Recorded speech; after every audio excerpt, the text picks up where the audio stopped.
আসসালামু আলাইকুম। শর্ট পিচে সবাইকে স্বাগতম। বাংলাদেশ বনাম অস্ট্রেলিয়া টেস্ট সিরিজ চলছে ২০২৬।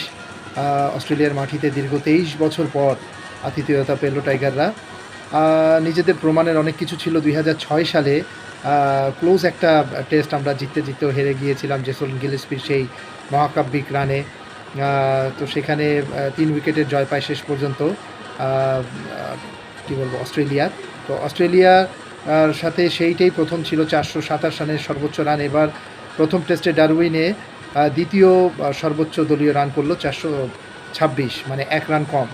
সো ইতিহাসের পাতায় চলে আসলো তানজিদ তামিম, চলে আসলেন হাসান মাহমুদ। ৬ উইকেট প্রথম ইনিংসে, দ্বিতীয় ইনিংসে ২ উইকেট।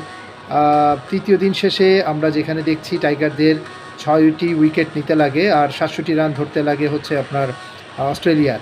সো এখান থেকে ম্যাচ এখনও বাংলাদেশের পক্ষে। আগামীকাল যদি সকাল সকাল ২-৪টা উইকেট পড়ে যায় প্রথম সেশনেই, লাঞ্চের আগে যদি আমরা থামাতে পারি, যে দুজন স্যাট ব্যাটসম্যান আছে তারা হচ্ছেন গ্রিন এবং হচ্ছে ক্যারি।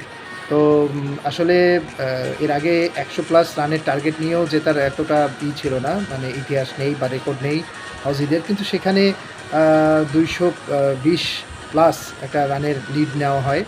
তো সব ক্রেডিট আমি বলবো, আপনারা হয়তো অনেকেই ফোকাস করবেন যে সেঞ্চুরি করেছে তানজিদ তামিম বা ৮৪ রান করেছে শান্ত, কিন্তু না, মেহেদী মিরাজ তিনি হচ্ছেন কি পয়েন্ট, কি প্লেয়ার। উনি হচ্ছেন ৬২ রানের যে একটা ইনিংস খেললেন, যে ধৈর্যটা টেলেন্ডারদের নিয়ে দেখালেন, কখনো হাসান মাহমুদ, কখনো তাসকিন, আর বোলিংয়ে তিনি এমন একটা উইকেট নিলেন স্মিথের, যেটা পুরো ম্যাচের মোড় ঘুরিয়ে দেয়। তো এখন পর্যন্ত আমরা তাকিয়ে আছি সেই ঐতিহাসিক টেস্ট জয়ের দিকে। ইনশাল্লাহ বাংলাদেশ দল জিতবে।